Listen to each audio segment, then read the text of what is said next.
Back, of course, it's the Daybreak Africa. If you're just joining us from KAFTAN Television, I remain Micheal Obagiri.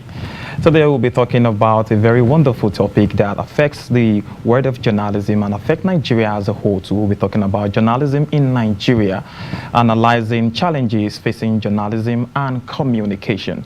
We'll also do better judgment to this wonderful topic with us. He is a guest in via Skype that will be joining us today, the person of Chike Precious. He's also a journalist. A very good morning to you, Mr. Chike. Good morning to you. Very good morning to you. Thank you for Good joining us morning. on the program. You're welcome. All right, let's get into it.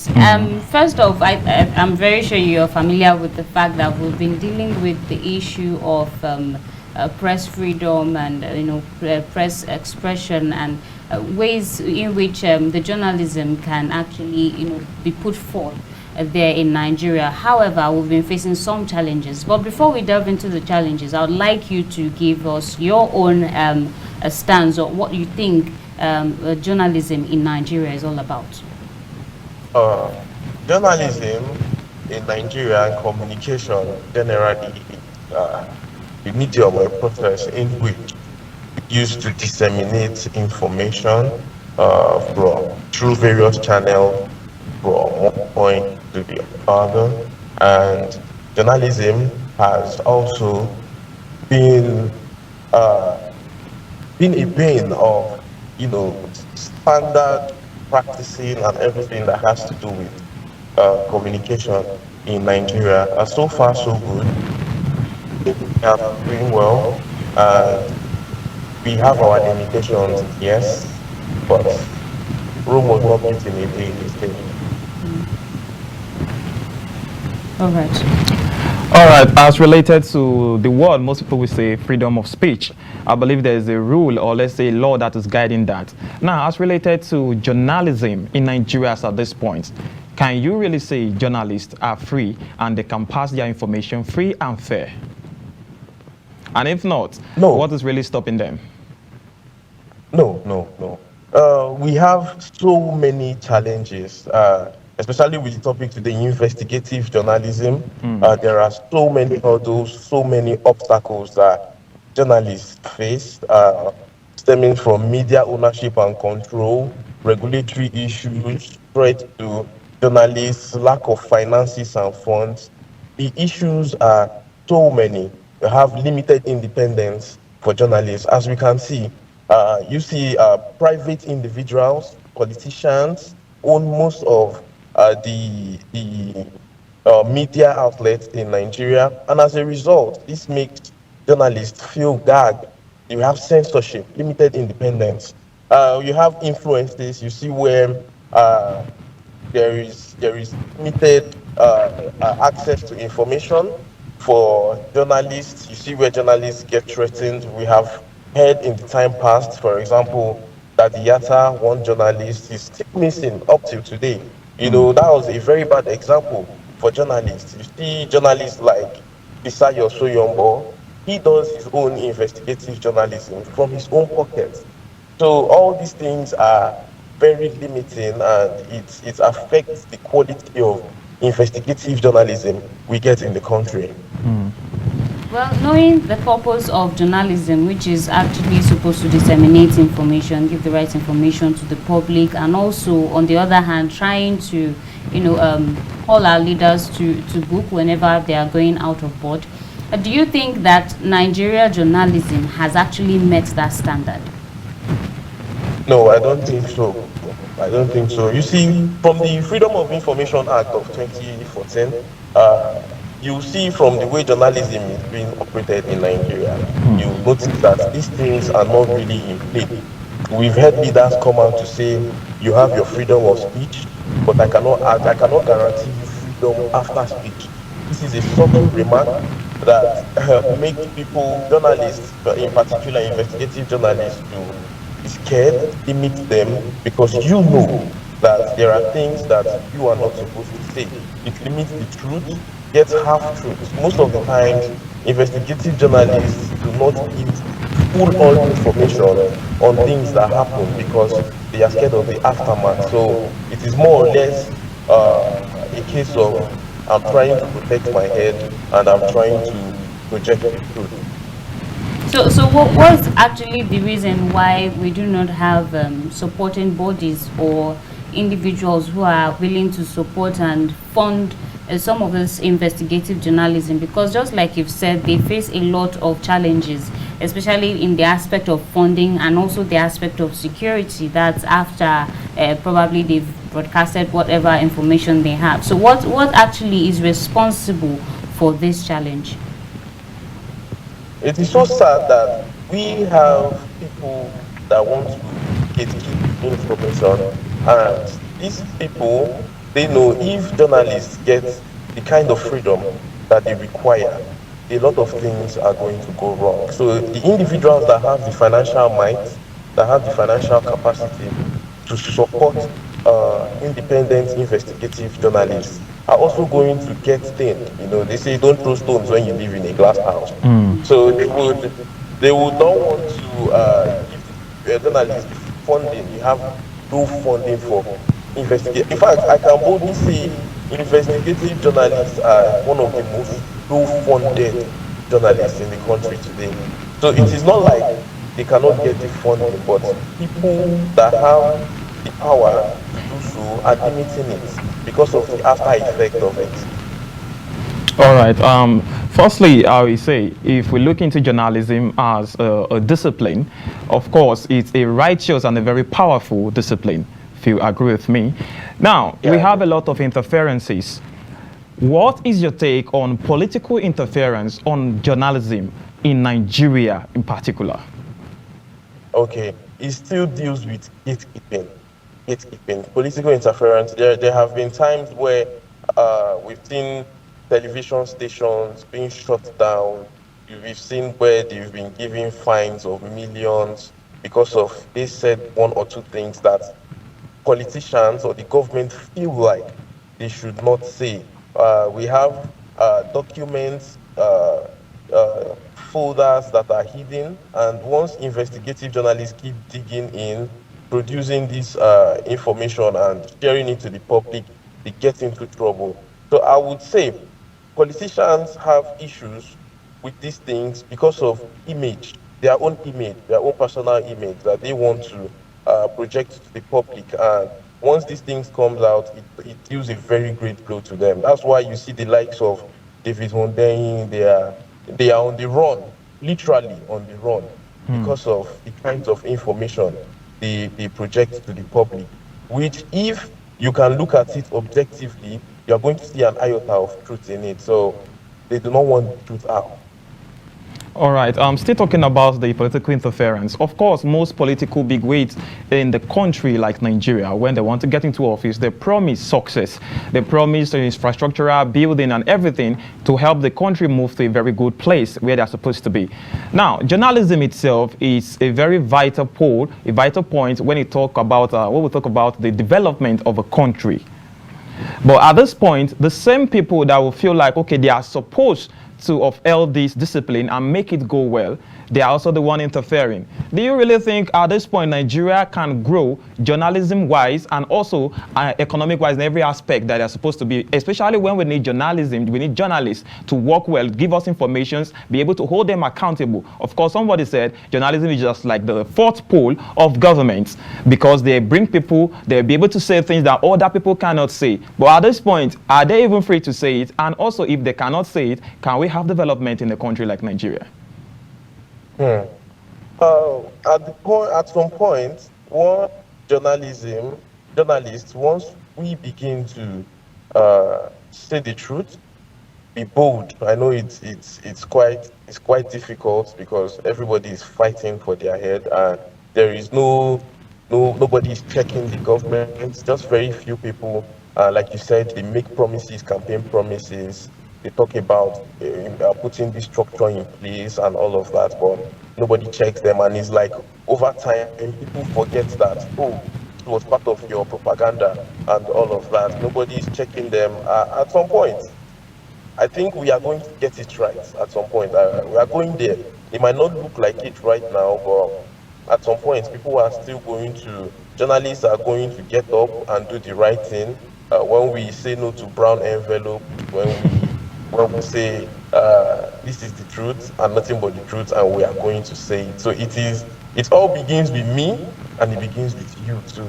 So it's going to cause a ripple effect. So it's just step by step, step by step. It might not be today, but someday tomorrow. All right, I'm going to ask you two questions. First off, I would like you to, if you would like to look back, let's say dated like 20 years back, comparing it to today, how do you see the progression of journalism in Nigeria? And also, aside from that, looking at the low performance in journalism somehow, do you think it is also, or it can be attributed to probably the education?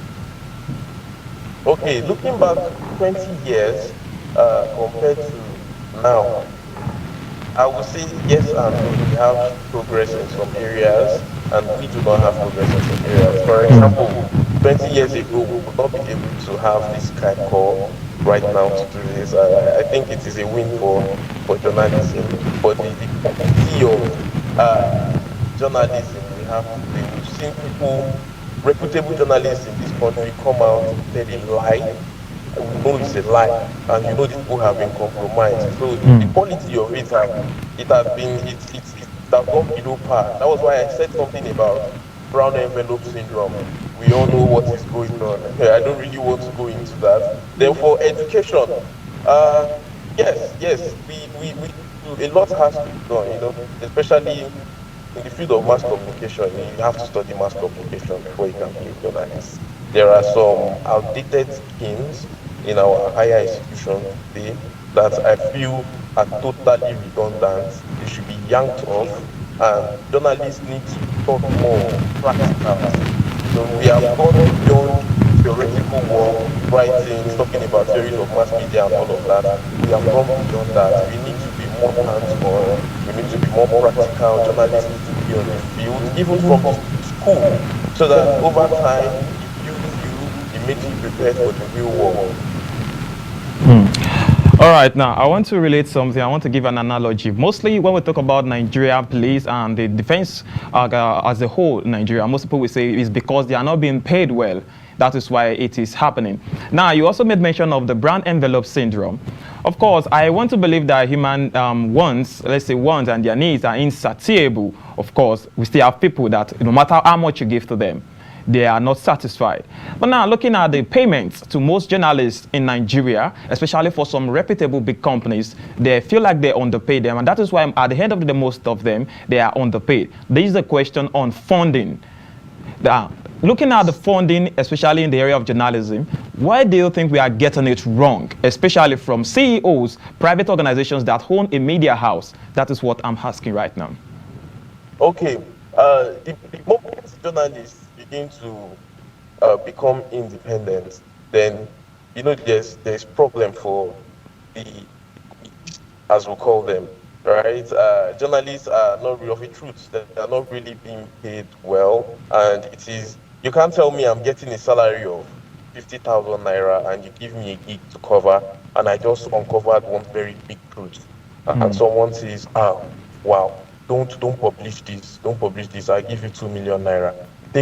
It takes extra discipline, courage, and boldness to turn it down. So you see, if the people, if the journalists are not you've not gotten to the stage of financial freedom, there's no way we will hear the truth. And this is just the bitter truth. It takes courage. It's just going to be a very few people that can say, "Oh, I am going to raise my head above board, and I am going to say the truth as it is, and nothing but the truth." All right, still on the whole thing. Okay, you've spoken about the funding. Also, you said something that really interests me. You said, when we started this discussion, you said freedom of speech. But freedom after speech is not guaranteed. That comes to our security. Now, as a journalist, in as much as you want to practice, you want to do the right thing, you want to bring out the truth, uncover a lot of stories, and bring out the truth and nothing but the truth in your words.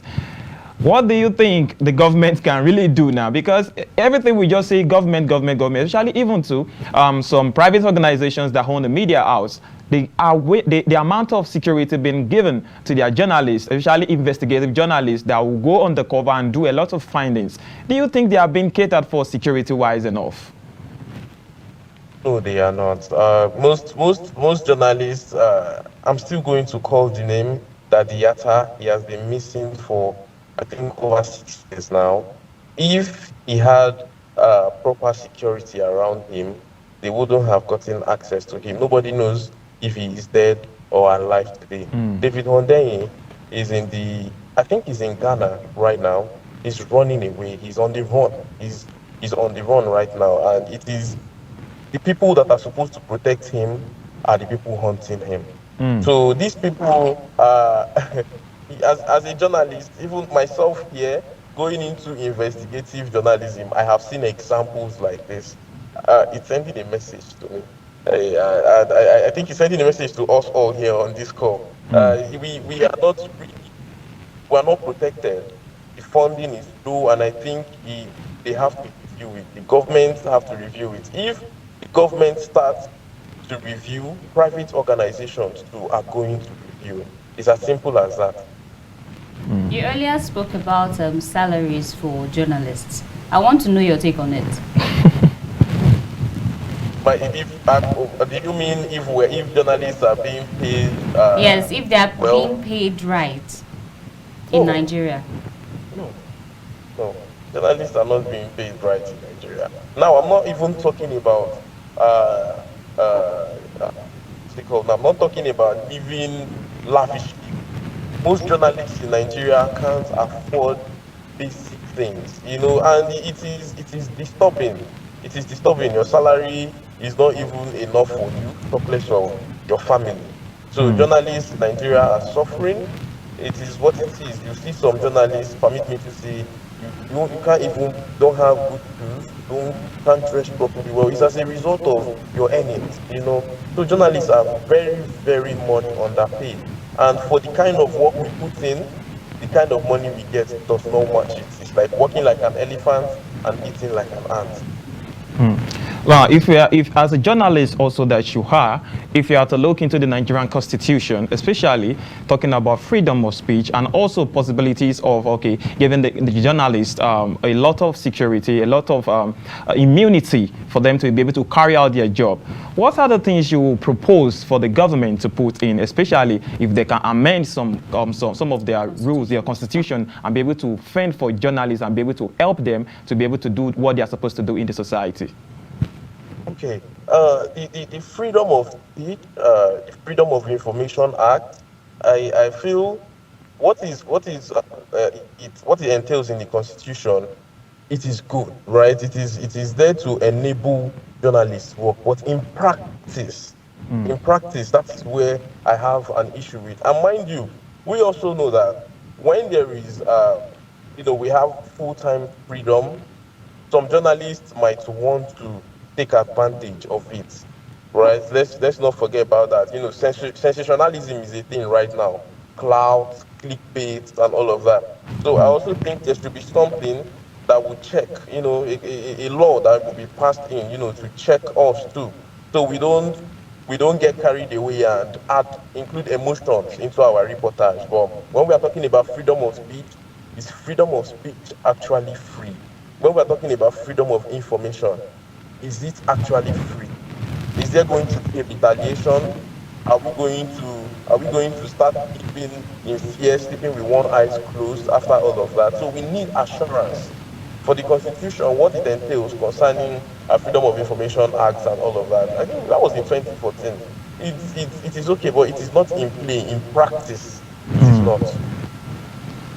All right, I would like to take you back on your words when we started initially. You earlier mentioned that journalists do go through lots of challenges and lots of limitations. So I'd like you to elaborate on that. So many challenges journalists face. Access to information is one thing. Now, I'm going to dwell on this. Talking about government secrecy, lack of transparency is a big issue. It makes it difficult for journalists to access information for necessary investigative reporting. We also have official obstruction, bureaucratic hurdles. These are big issues. Official obstruction. This can hinder journalists' efforts to obtain critical information, right? We have economic challenges, like I talked about, low salaries, a lack of resources. this is a big issue. Threat to journalists is a thing. We have violence, intimidation, impunity. Journalists are being treated with serious impunity in this country, and they are underreported, right? These are issues. We have legal and regulatory laws that prevent journalists from doing things. Lack of press freedom, restrictive law, media ownership, like I talked about, limited independence, censorship. These are big issues that affect reportage of journalists. We have ethical dilemmas.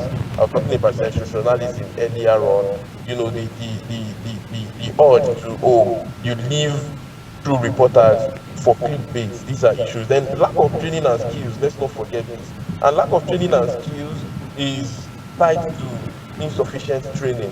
It is tied to limited collaboration. These are issues, right? Inadequate whistleblower protection to people that give information to journalists. Most of them, they're not really protected, and it is a big issue. It is disturbing the free flow of investigative journalism. All right. There are some factors that I want to name out now, and I want you to give us an extensive kind of, let me say, analysis on each of them. We have the word corruption. We also have government policy and also implementations of policy. How do you think all this, and also again, the infrastructural development on the low side in Nigeria as a nation? These four factors, how do you see them affecting journalism? And if we are to come out of those shells and be able to do well, to exceed, how are we going to go about it? Okay, corruption, low infrastructure, and all of this. There is no way we are going to have very wonderful journalism in Nigeria if these things are in play. And the solutions to this are very easy. Someone said modern problems require what? Modern solutions. Fund journalism, fund journalists. We need also serious focus on the education to training. Training of journalists is very, very important. A renewal of the mindset. A renewal of the mindset, because these days it seems like everybody is walking around looking for gigs where to get more money from. You're not doing it because you want to do it. You're doing it because of what you're going to get after doing it. So all of these things have to be changed, and it's not making any excuse for us journalists, but still has to do with lack of funding. Fund journalists is very important. The attention being paid to journalists is very, very, very low, and this makes us corrupt. This is the reason why you have low infrastructure, low facilities, and all of that. Anyways, if I've been listening to you carefully, I have noticed that if I would address you from what you've said so far, we've faced a lot of challenges and limitations. However, do you see a light at the end of the tunnel? Yes. Yes, I am. I would like to call myself a dangerous, optimistic person. I see light at the end of the tunnel. It might not look like that right now, but definitely there will be light at the end of the tunnel. All we need to do is make better decisions tomorrow, elect better people that are going to make sure that the press is not gagged, and it is going to happen. Like I said, it might not be today, but sometime tomorrow it's going to happen. However, on the part of journalists, what do you think we can do to probably help ourselves and also enable some of our activities more freely? Okay, we can do this by helping upcoming journalists, putting them through. We have bodies that are responsible for this, where you can register, come into, even independent journalists. Myself, I have like a group where upcoming journalists come together sometimes, we ask for help, assistance, I mean, that with regards to journalism, right? So all of these things, I'm just one person. You can do that, others can do that, then before you know, the light is going to shine.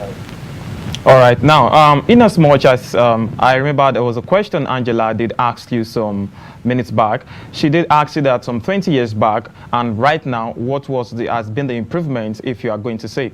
Now, on the scale of 1 to 10, I'm very sure there is a what standard how journalism should be in a country and how it should be carried out. Now, on a scale of 1 to 10, where is journalism in Nigeria? And if you are given a number, I want you to give reasons for those number.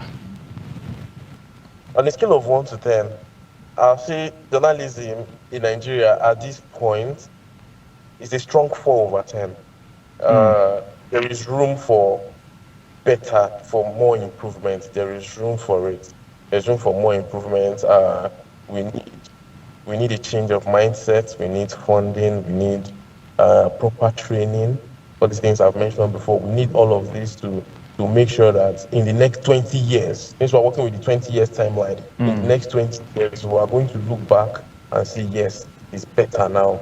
We are getting it. There is something we are doing right. All right. Before we go, what are your words to the government, or what do you think the government can do? Although, just like you said, I think one of the reasons why we tend to see political interferences most of the times in journalism is due to the fact that we hold them to ransom due to some facts that we're able to access. However, do you think that the government can, one way or the other, tend to help journalism grow in Nigeria? Else, how do you think they can go about that? Yes, it is very possible. In fact, for journalism to be better in Nigeria, the government has a very, very huge role to play. Very huge role to play. At the beginning of the show, we talked about journalism, the media being like the fourth arm of government, and it is true. It is true. The media is very, very important. In fact, if a country, if Nigeria will be good, right, it has a lot to do with journalism, honestly. Because the first point of contact, what people see when they Google Nigeria or any, if they check any place in Nigeria and all of that, it is the news. It's the news. So we are a reflection, Nigeria as a whole is a reflection of the kind of quality of journalism we have. So the government has a very big role to play. The media should be focused on serious funding. Even talking about tools, equipment, cameras, we are behind. We are way behind. There are a whole lot of things that need to be done. Orientation, we should, at this point, Nigeria should have people better than Christian Amanpour, right? People that, how many journalists can come now and say you want to go to Sambisa Forest to cover the happenings? Because you don't want to die. There is no insurance on your life. Once you go, you are gone. So a whole lot of things. We need encouragement. There should be incentives. There should be so many things. The field of journalism should be an admirable field that will make, at least every year you see people want to enroll for journalism. But now people are running away. Nobody wants to study mass communication. People are going for courses that they feel will make their lives better. We need to change this. Orientation needs to change. And the government has a very huge role to play. All right.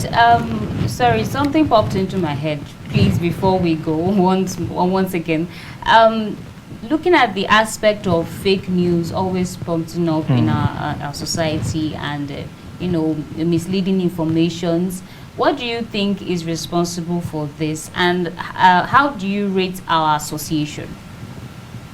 Okay, fake news, like I said earlier, sensationalism. We live in a world where everybody wants to chase clouds. It is all about high traffic. At this point, it doesn't even matter what is true. And it is very disappointing when you see verified pages of media houses out there projecting fake news everywhere. It is highly disappointing. No verification, nothing is real. You end up with it. Sometimes you would see news from a media outlet, you still have to go and check more. Right? And it shouldn't be like that. In fact, journalism, a media house should be the last place to confirm that something is true. But these days, if they say good morning, you have to look outside to be sure if it's morning. or is not nice. So it is this urge for clout. Everybody wants to be popular, and it doesn't matter just how it is being done. And see, strict consequences should be laid out for that. We need to take that seriously too, because if we are pushing for better journalism in Nigeria, if we are pushing for better output, we are pushing for more funding, we also have to put ourselves to in check, in serious check. All right, thank you for your time. Lastly, before we go, do you have words for the government and also some some journalists out there and upcoming journalists as well? To the upcoming journalists, I want to urge you to keep up the good work. We are not doing this for ourselves alone. We are doing this for Nigeria. We are doing this for Africa. We are doing this for generation coming. Keep up the good work. You're going to get your reward. Don't be discouraged. Run away from brown envelopes. It's not needed. It might look good, but that credit alert, what would it do? Would you trade your freedom because of credit alerts? No, don't do that. You need to be able to speak anytime, any day when you're called upon to say the truth, knowing fully well that you have not collected 1 naira from anybody as bribe. Then to the government, again, support journalists. Journalism in Nigeria needs serious funding. Even the privately owned media houses still need governmental support. And I urge the government to look into this so that we can have a better tomorrow. All right, thank you for your time and thank you for joining us on this episode of Daybreak Africa. It's a pleasure having you on the program. Thank you so much. Thank you so much. And to our audience, thank you once again for joining us on this episode of Daybreak Africa. And this is where we will be drawing the curtain for this episode. We'll be handing over to our Lagos station. However, this is a reminder to our journalists out there to keep struggling. Although things might seem hard, but one way or the other, we will emerge at the light at the end of the day. So thank you for joining us, and I am Angela Daku. And I will say, remain blessed and productive, especially to everyone in Nigeria and to the journalists out there. I remain Micheal Obagiri.